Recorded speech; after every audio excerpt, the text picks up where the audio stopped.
Dear student, इन haloalkanes and haloarenes में जब हमने न्यूक्लियोफिलिक सब्स्टिट्यूशन रिएक्शन करी तो वहाँ पर एक क्वेश्चन अराइज होता है कि alkyl halides give cyanide with KCN. अगर एल्काइल हैलाइड्स को केसीएन के साथ हम रिएक्ट करवा रहे थे तो वो साइनाइड्स देते हैं, but isocyanide with AgCN explain.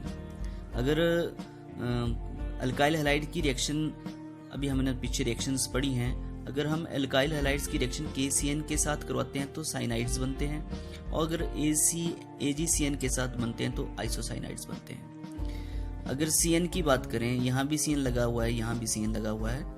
If we talk about the cyanides, we know that the cyanide is the ambident nucleophiles. CN जो है वो एम्बिडेंट न्यूक्लियोफाइल्स है। It is capable of attacking through carbon and nitrogen. Ambident nucleophiles के पीछे हमने आप लोगों को एक डेफिनेशन बताई थी कि ambident nucleophiles are those nucleophile having two attacking centre. तो CN में एम्बिडेंट न्यूक्लियोफाइल है and it is capable of attacking through carbon and nitrogen. दोनों सेंटर से, कार्बन से भी अटैक कर सकता है, नाइट्रोजन से भी अटैक कर सकता है।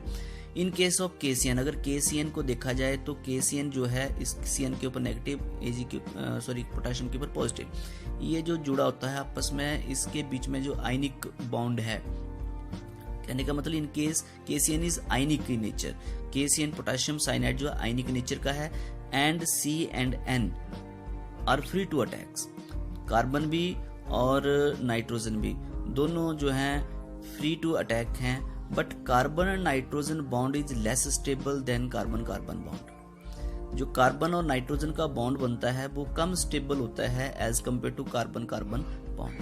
Hence alkyl halides with KCN form cyanide. इसी वजह से जो है एल्काइल हैलाइड्स जब भी KCN के साथ जुड़ता है तो साइनाइड बनाता है। जैसे ये एल्काइल हैलाइड का जनरल फार्मूला है RX प्लस KCN, तो यहाँ पर C जो है वो R के साथ जुड़ेगी, RCN प्लस KX जो बार K और X बार कर जाएगा। यहाँ पर N नहीं जुड़ेगा R के साथ। यहाँ R जो है वो R का मतलब C, जैसे एग्जांपल दे रहे हैं हम इसी को एलेबोरेट कर रहे हैं। जैसे ये है R की जगह मिथाइल CH3 Cl KCN। अगर C और C आपस में जुड़ेंगे, ये C और साइनाइड की C, तो ये जो C बॉन्ड हैं, ये जो ऊपर मैंने बताया कि C बॉन्ड ये ज्यादा है, स्टेबल होता है as compare to CN bond is less stable as compare to CN bond. तो ये ज्यादा स्टेबिलिटी एक्वायर करने के लिए साइनाइड बनाते हैं। ये मेन पॉइंट्स है कि पोटेशियम साइनाइड जो है वो आयनिक नेचर का है।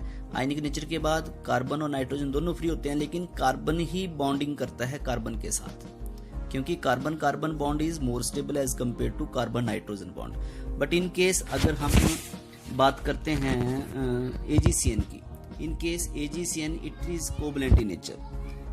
AgCN जो है वो कोवलेंट नेचर का है।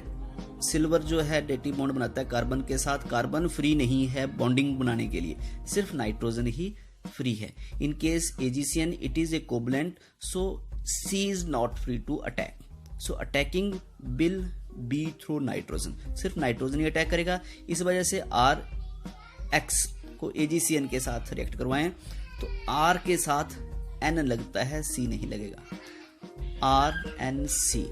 ये आइसोसाइनाइड बनाएंगे प्लस AgX।